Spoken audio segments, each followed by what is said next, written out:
আসসালামু আলাইকুম ওয়া রাহমাতুল্লাহ। আজকে আমরা বৈদ্যুতিক পাওয়ার এবং যান্ত্রিক পাওয়ারের মধ্যে সম্পর্ক দেখব। অর্থাৎ 1 এইচপি সমান সমান 746 ওয়াট কিভাবে হয় সেটা আজকে আমরা বিশ্লেষণ করব। তাহলে চলে যাই মূল ভিডিওতে।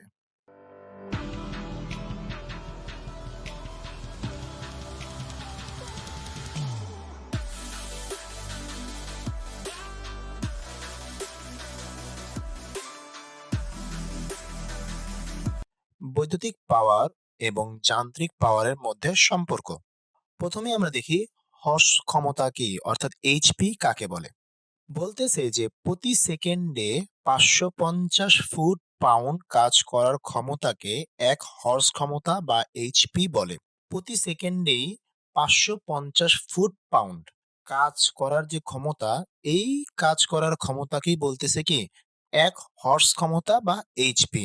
অথবা আমরা অন্যভাবে যদি বলি তাহলে বলতে পারি যে 550 পাউন্ড ওজন বল প্রয়োগে বলের ক্রিয়ারেখা বরাবর বস্তুর প্রতি সেকেন্ডের সরণ 1 ফুট হলে যে কাজ সম্পূর্ণ হয় তাকে 1 হর্স ক্ষমতা বলে। অর্থাৎ 550 পাউন্ড ওজনের বল প্রয়োগ করার ফলে ওই বলের রেখা বরাবর বস্তুর প্রতি সেকেন্ডে সরণ 1 ফুট যদি হয় তাহলে যে কাজ সম্পূর্ণ হয় ওই কাজকেই বলা হচ্ছে কি 1 হর্স ক্ষমতা বা 1 হর্স পাওয়ার বা এইচপি। এফপিএস পদ্ধতিতে যান্ত্রিক পাওয়ারের একক হচ্ছে হর্স পাওয়ার বা হর্স ক্ষমতা। তাহলে এফপিএস পদ্ধতিতে যান্ত্রিক পাওয়ারের একক কি? হর্স পাওয়ার বা হর্স ক্ষমতা।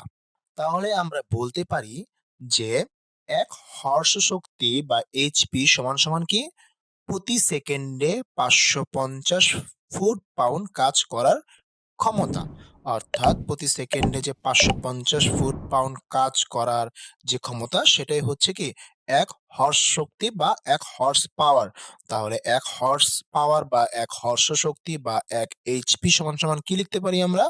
যে প্রতি সেকেন্ডে 550 ফুট পাউন্ড কাজ করার ক্ষমতা।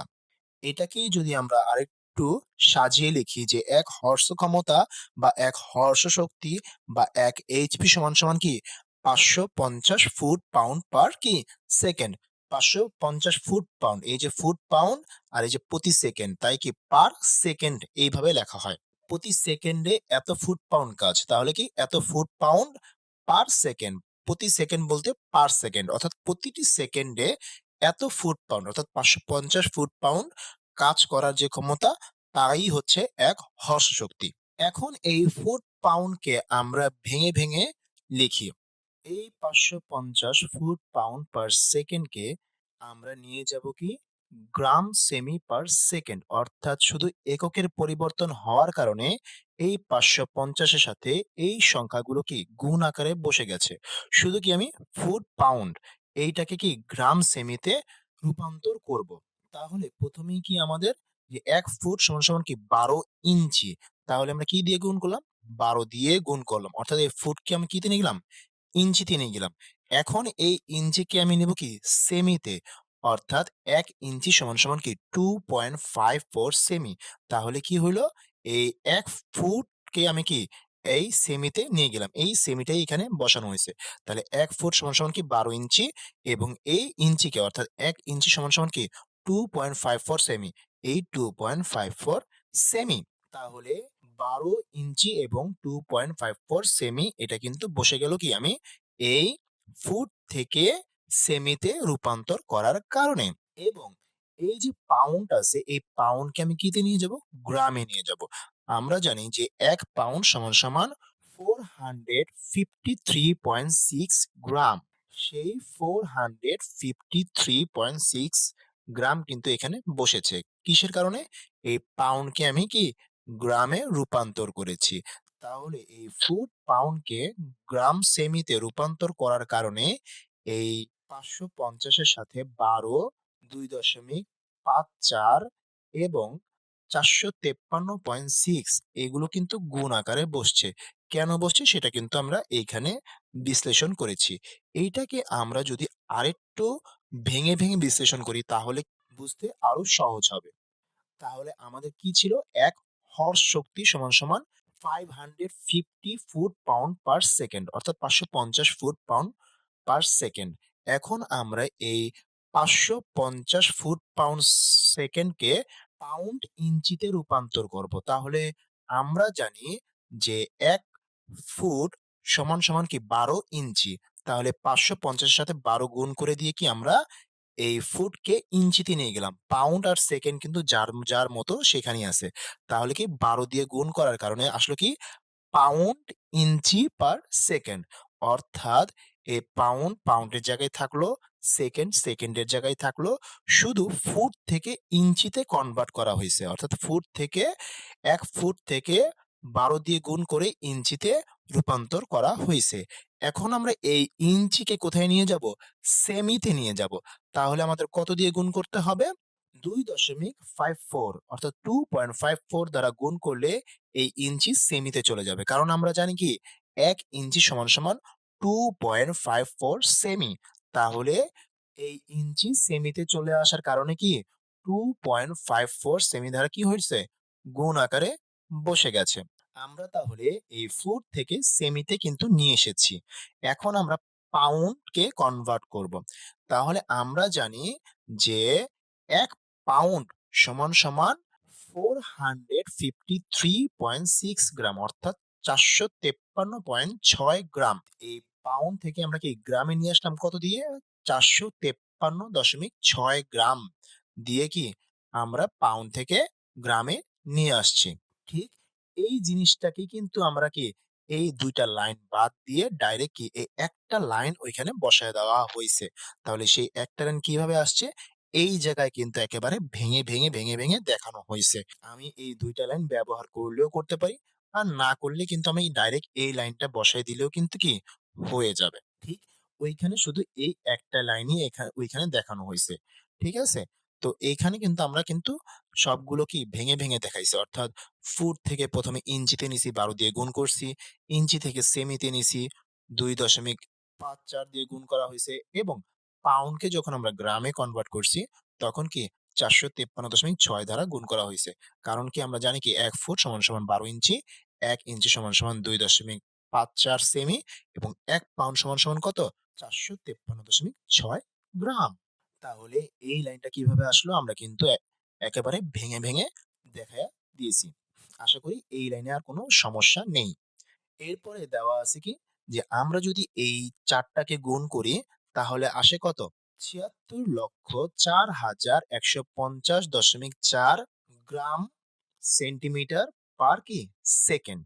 গ্রাম সেন্টিমিটার পার সেকেন্ড যেটাকে কি আমরা ইংরেজিতে প্রকাশ করেছি। বাংলাতে প্রকাশ করলেও হবে। তাহলে এই ৪ টাকে যদি আমি গুণ করি তাহলে আসতেছে কি ৭৬,০৪,১৫০.৪ গ্রাম সেন্টিমিটার পার সেকেন্ড। এখন আমরা এই গ্রামকে ডাইনে প্রকাশ করব। ডাইনে প্রকাশ করতে হইলে আমরা জানি যে ১ গ্রাম ফোর্স সমান কি ৯৮০.৬৬৫ ডাইন। অর্থাৎ গ্রাম থেকে আমরা কি ডাইনে নিয়ে যাব। ঠিক আছে? তাহলে ১ গ্রাম ফোর্স সমান কি 980.665 ডাইন। তাহলে সেই 980.665 ডাইন বসে গেল। অর্থাৎ গ্রাম থেকে ডাইনে আমরা কি রূপান্তর করে ফেললাম।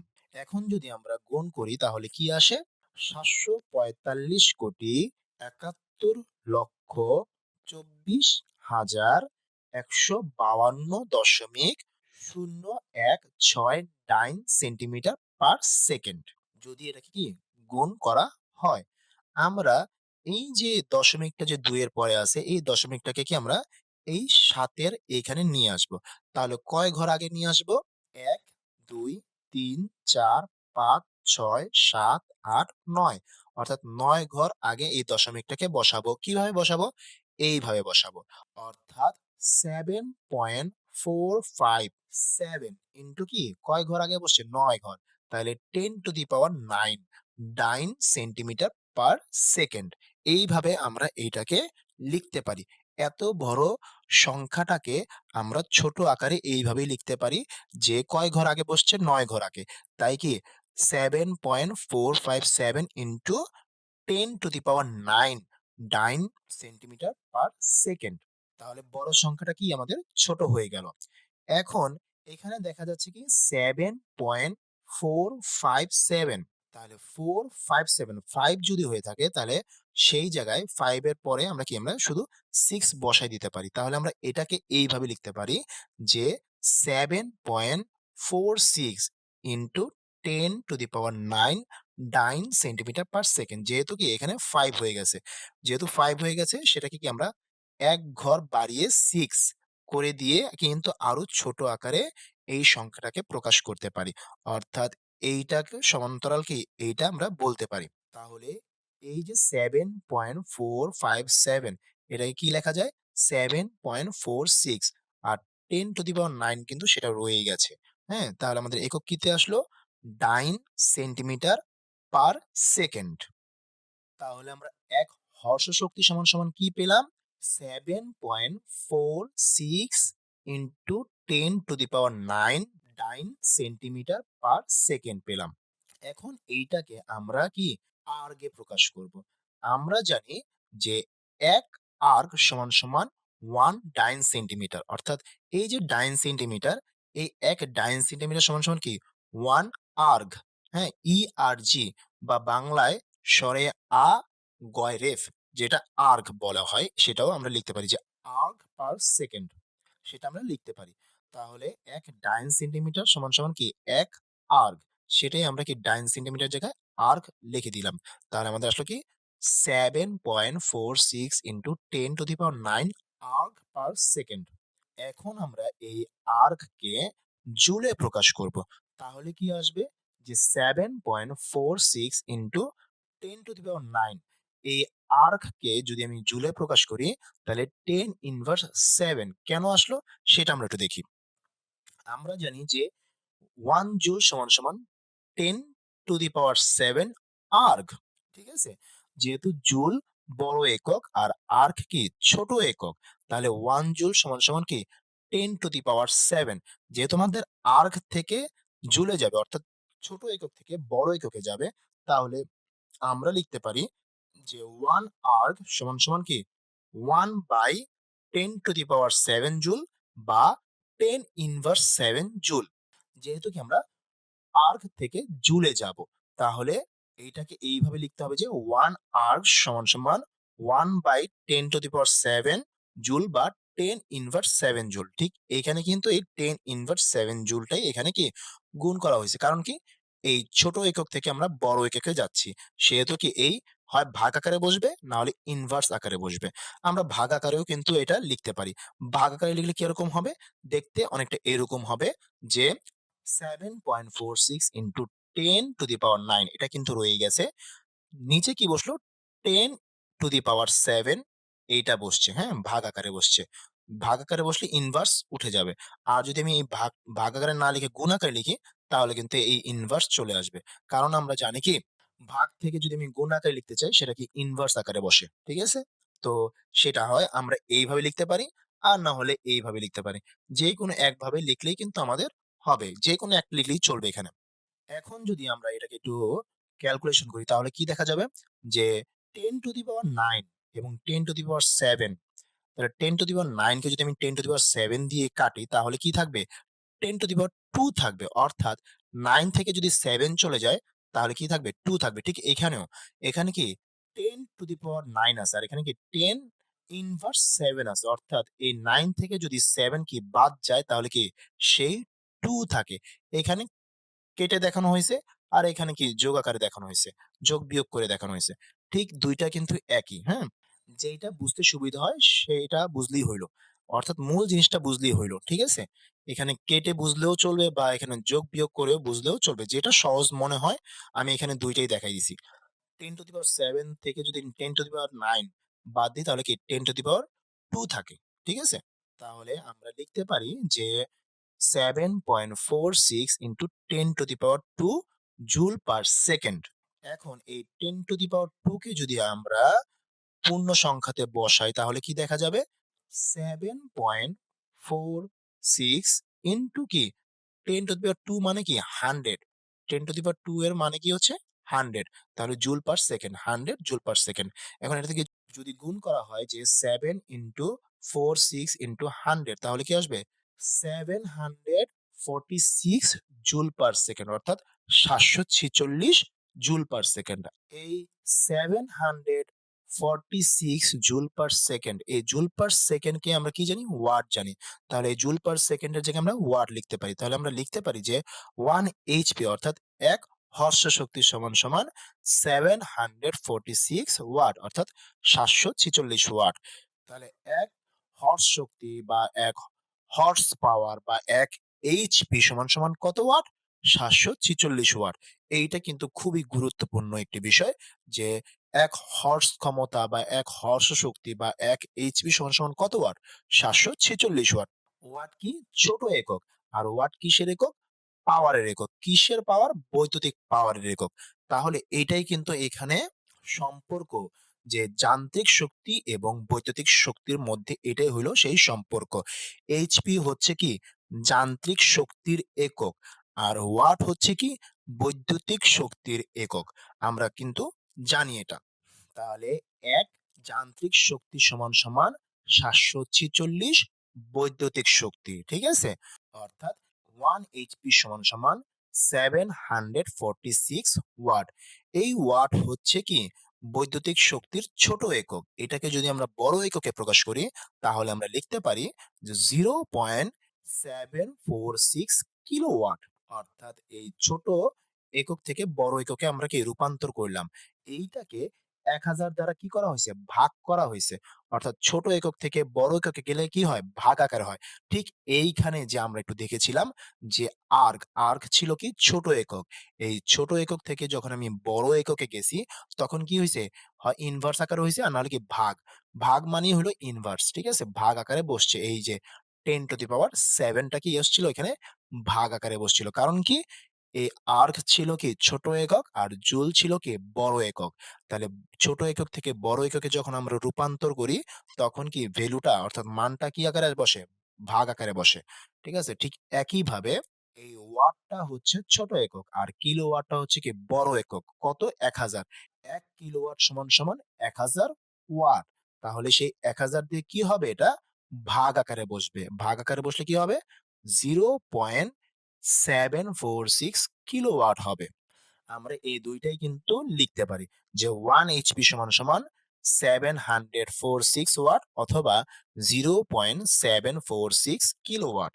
এটাই হচ্ছে আমাদের সেই যান্ত্রিক শক্তি এবং বৈদ্যুতিক শক্তির মধ্যে সম্পর্ক। আবার 1 কিলোওয়াট বৈদ্যুতিক পাওয়ার, যেটাকে কি কিলোওয়াট কি বৈদ্যুতিক পাওয়ার সমান সমান আমরা কি লিখতে পারি? 1.34 হর্স শক্তি বা যান্ত্রিক পাওয়ারের। ঠিক আছে? 1 কিলোওয়াট সমান সমান আমরা লিখতে পারি কি 1.34 হর্স শক্তি, ঠিক আছে?